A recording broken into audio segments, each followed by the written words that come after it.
Greetings, traveler. I am Sir Nox, the teller of tales. Would you like to hear one? Before we get started, please consider subscribing to the channel, as it helps immensely. Thank you so much. This one is called The Forgotten Paladin. This tale is of the first D&D campaign, which almost made me give up D&D entirely. I would like to say all players were first-time players.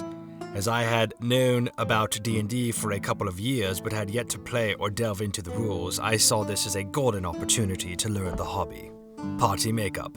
The party makeup was as followed: a half-orc bear totem warrior barbarian, a half-elf pact of the tome fiend warlock, a blue dragonborn tempest cleric, who wielded a great sword, a wood elf assassin rogue. I was playing a half-elf vengeance paladin who used a shield and a short sword. As the light property confused me at the time, so I thought I could only use a shield with a light weapon. Brand new beginnings. The game had a strong start at level 3. A typical tavern starts with a talking three-legged black cat called Salem acting as our first quest giver, only to be interrupted by an orc raid on the city. From there it was typical D&D. Combat seemed decently balanced. The DM had a good mixture of comedy and more serious moments. Not to mention, he did a fantastic job at visual descriptions.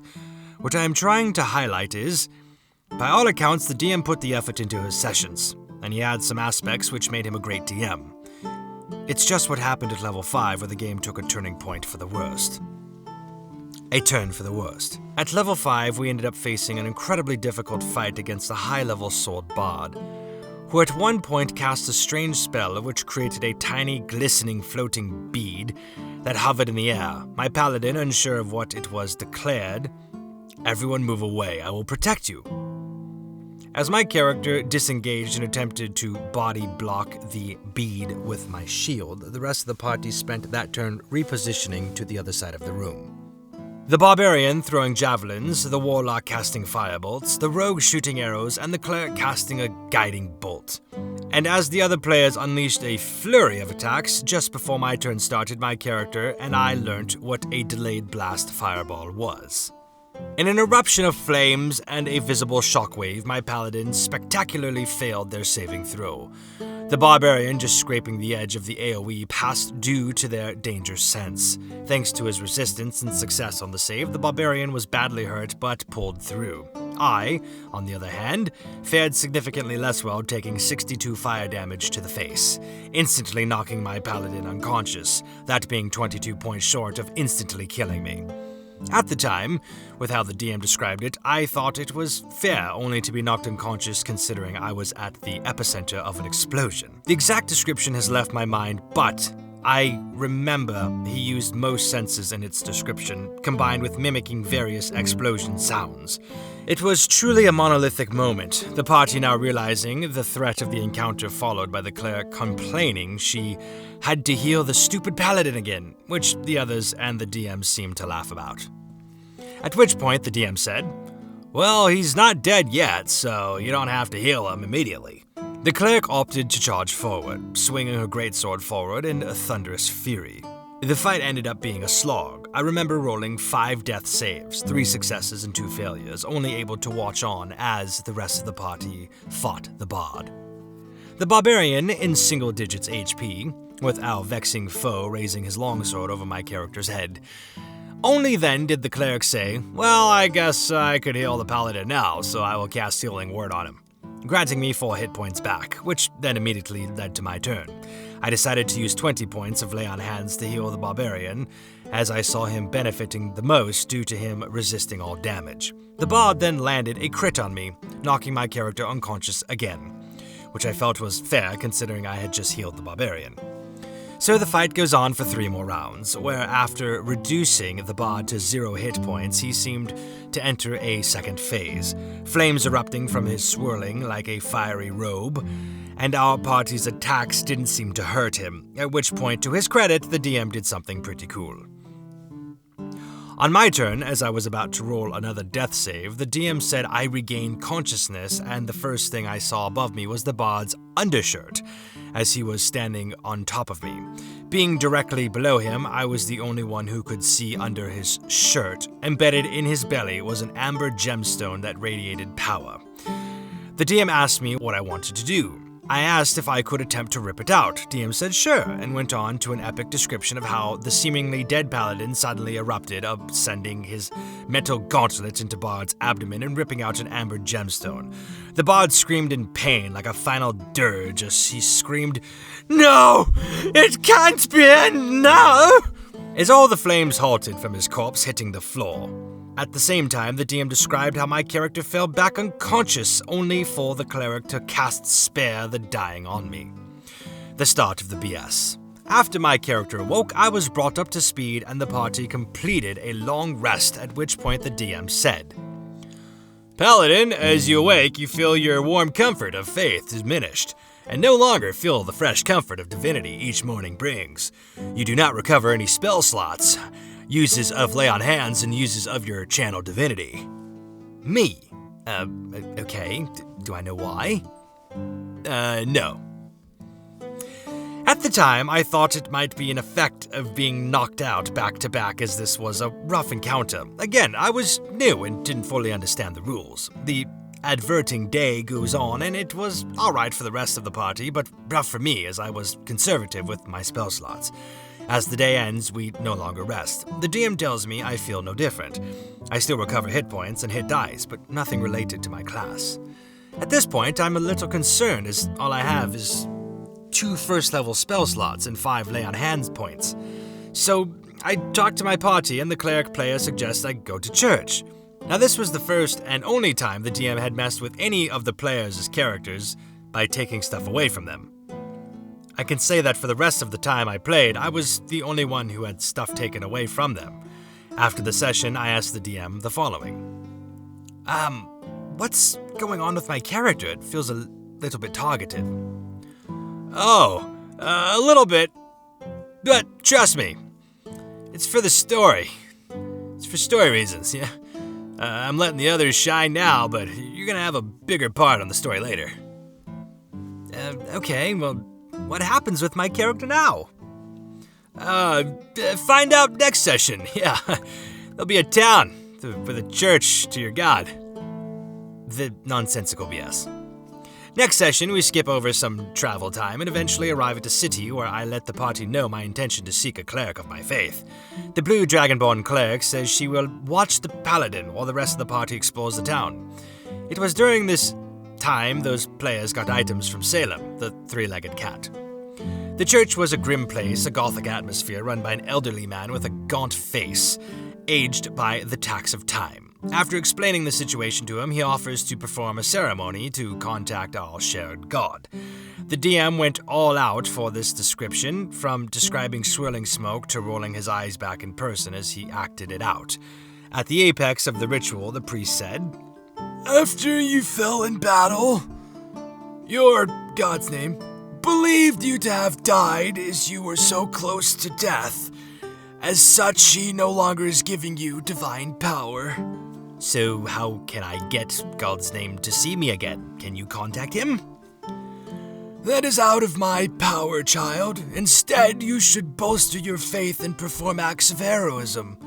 Keep to the tenets of your oath and uphold your faith, and it is certainly that God's name will restore his divine gifts." Not wanting to cause a scene, I went with it, as I imagined the DM was using this as a test of faith moment of a story, despite finding this nonsensical, as I was a vengeance paladin of As I was a vengeance paladin of Kelemvor, Lord of the Dead and Judge of the Damned and Master of this Crystal Spire, he who judges all in the City of the Dead. So in other words, the God of Death believes one of his devoted to be dead. When that paladin fails to manifest in the afterlife for judgment instead of seeking me out or confirming if I am dead, Kelemvor takes away my paladin powers. Yes, because that totally makes sense. After reuniting, we leave the city and go adventuring for a bit, where I decide to not expend any spell slots. This was painful. Then after a couple of sessions, DM declares a level up. Everyone is hyped at the table, looking at what they get, ecstatic at what they can now do.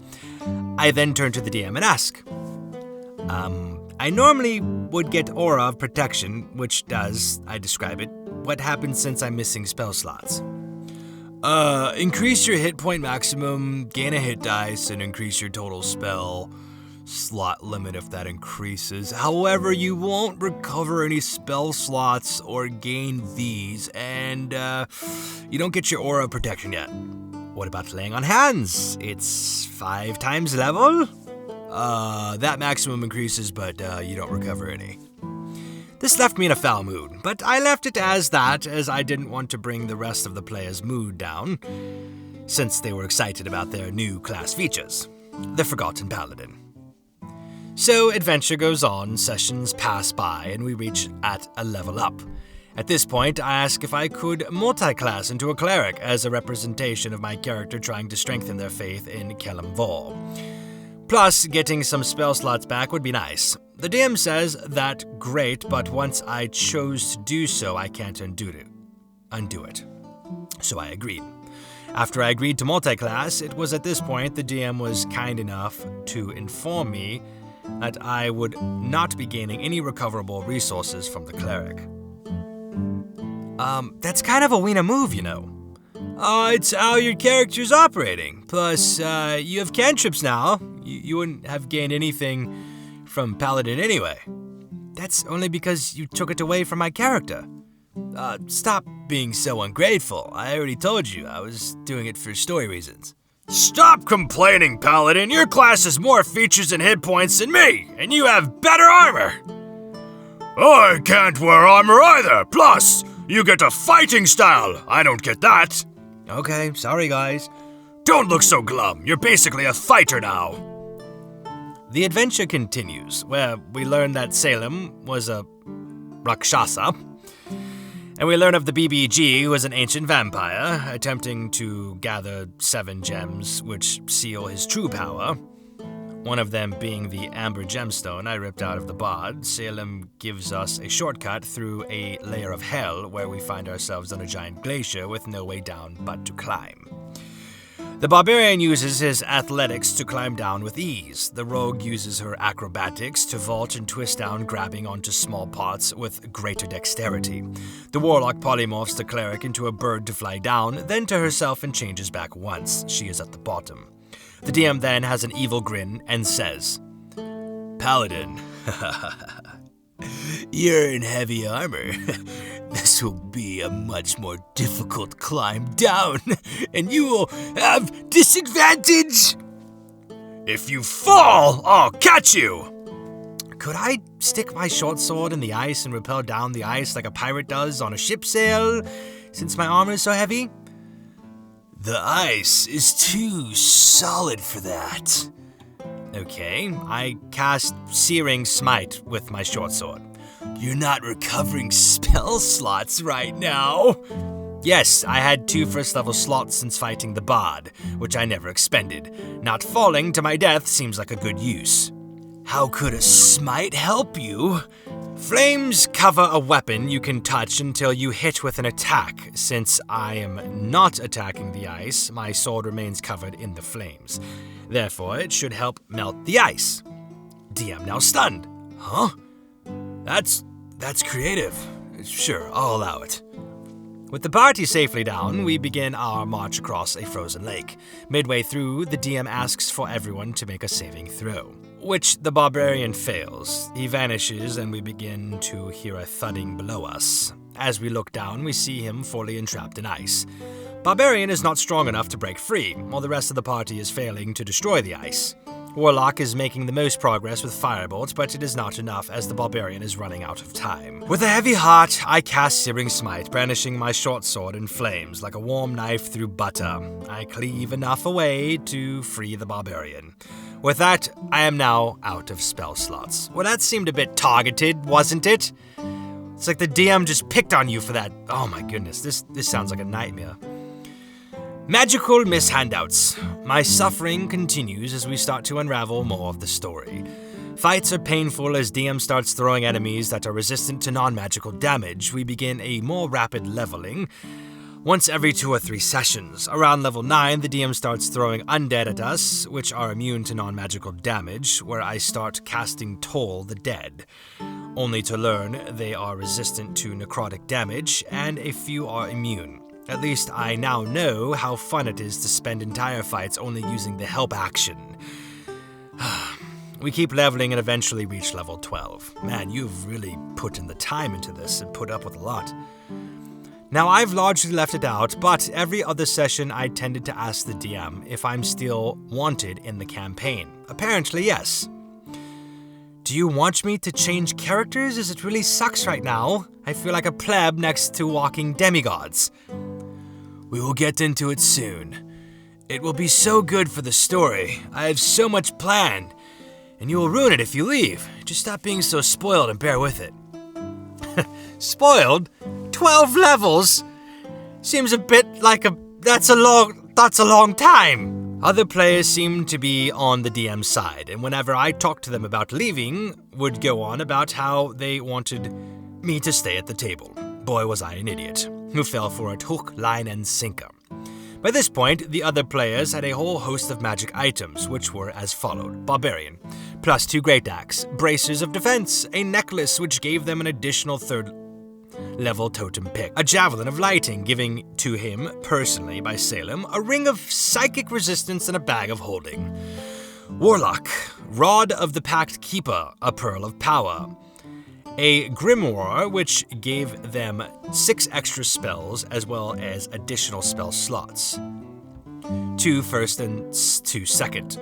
A ring of mind shielding given to her personally by Salem, and a cloak which gave her 2 extra warlock invocations. Armor of shadows as well as 1 other. Cleric, plus 1 greatsword, which dealt an extra 1d6 lightning damage, plus 2 blue dragon scale mail, a gauntlet which made thunderous smite plus thunderwave a cleric spell, prepared for free.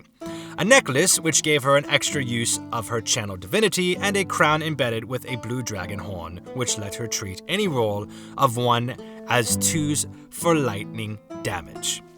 Rogue, a cloak of elven kind, a ring of free action given to her personally by Salem, gloves of thievery, a dagger of venom given to her personally by an NPC related to her backstory, and a plus 2 to longbow which let her attack twice. In addition, the bow also allowed her to split her sneak attack damage between 2 enemies in any way she liked.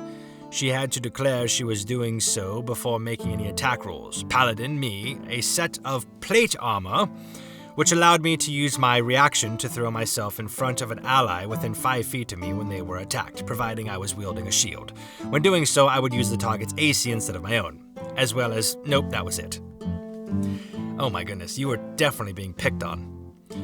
Now, this was made slightly worse by the fact that the fighting style I picked was the protection fighting style. For those who don't know, it does the following. When a creature you can see attacks a target other than you, that is within 5 feet of you, you can use your reaction to impose disadvantage on the attack roll. You must be wielding a shield, meaning this kind of invalidated my fighting style. A few sessions after using both outside of the game, I had the following conversation. I appreciate the magic armor which my character got, but its feature kind of invalidated my fighting style as I can't use both. Could I switch my fighting styles? I don't mind if my character has to do extra training, or maybe my character has to seek a teacher or something. No. You picked what you picked, and you might not always want to use your armor's properties. Plus, the warlock doesn't get to change their pact. The sword which broke the paladin's back, the adventure continues, and it's been horrific for me, only being able to cast Toll the Dead, which the enemies are resistant to hurts. At this time, I failed to find another D&D. I was isolated at university, and life generally wasn't that great. I kept telling myself that this D&D is getting me to socialize and out of the flat. We ended up facing an undead knight, which the DM described as wielding a magic longsword. After defeating said knight, I asked if I can recover the sword, and DM says yes. When we long rest, the DM informs me that I feel a spark of divinity as I recover a first level spell slot. The rest of the players are hyping it up and happy, but I'm just feeling hollow. I'm standing next to people who can literally summon 100 feet of 20 feet high blades from thin air. Blade barrier, and here I am with 2d8 radiant one day. The DM lets me learn some properties of the sword, informing me it's a +1 longsword with some dark unknown property to it, which I can identify. The next day, we are facing 2 vampire-spawned knights. Having killed one of them before, we knew its resistance, and with my new magic sword in hand, I was ready to deal some damage. The initiative is rolled I'm up first. Brandishing my new blade at hand, I barrel towards the enemy and roll an attack. Natural 20! The players are hyped and I feel the joy starting to come back. I grin and proclaim, I would like to smite. I roll damage and the DM describes how the reinvigorated divine power builds in my chest as it flows down my arm onto the blade, becoming a searing radiance. As the radiance builds up, it burns the undead, rendering its flesh to dust. At this point, you hear a cracking noise. Glancing at your blade, you can only watch as it shatters into dozens of pieces, becoming useless. Oh, screw this DM. What the At the end of a long rest, the blade will repair itself. Also, it takes an action to change your weapon, Paladin. That undead have immunity to my attacks. Without that sword, I can't deal damage to these enemies. Well, you will have to be more tactical when you decide to smite. At this point, I started packing up my stuff and said I'd had enough. That the DM can kill my character for all I care. I don't give a crap about your story anymore. I tried to work with you, but all this has done is make me feel like crap and like a dead weight. At the time, the DM attempted to rebuttal and convince me to stay. The rogue and the barbarian players tried to tell me they liked hanging out with me, but I wouldn't hear it. I ended up leaving the table, and the barbarian's player followed me to have a chat, attempting to mediate things. We talked for a while. I explained what I was going through, how this was damaging my mental health, and I just couldn't deal with 5 hours a week feeling useless as I watched you be heroes. The barbarian player offered to look after me, walk me back to my flat. I refused by stating that it was a bit late for this sentiment. Yeah, duh. You didn't speak out against the DM's BS towards my character, and you only intervened right as I'm having a breakdown. I then just walked away. Good for you. I mean, should have happened sooner, but you finally did it, so good for you. And good for you for not letting them trying to bring you back into that freaking terribly toxic environment. Not my finest moments, I will admit. I burnt a lot of bridges that day and never really spoke to most of the players again. I saw the barbarian in person once more, where I apologized to him for how we left it, and we both agreed to go our separate ways. Conclusion. No D&D is better than bad D&D. Therapy is good, and it can help you deal with your thoughts. Healing takes time, but it is worth it.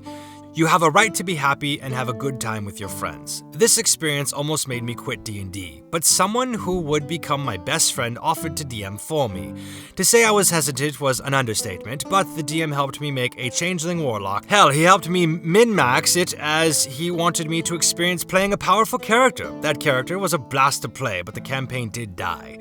Afterwards, he offered me a spot in a different one where I rocked up a level 6 lizard folk spore druid. Well, 2 years later, that lizard folk is now level 16, with the game ongoing, and I am wrapping up my 3rd game as a DM. Well, that had a happy ending. I'm sorry you had to go through that. It's crazy that you stayed that long, but yes, screw that DM and screw the players. They were all sitting around watching you suffer and be miserable while they all get to go and have awesome things given to them and play their characters and be heroes and giant demigods and... Yes, screw all of them. All of them. Yes, I am frustrated for you. I can't believe you are so patient to have sat through all that and believe that your time would come. But it didn't. Oh my goodness. I applaud you for your patience and your ability to go to counseling and give it a shot again and experience what it's like to have a real fun game. And I'm sorry you went through that. Hopefully it doesn't happen again, and let this be a lesson to those that hear this story, that if you see this stuff happen early on, to just leave sooner than later. Anyways, that concludes our tale for today. If you'd like to hear another, come back and I shall tell you one.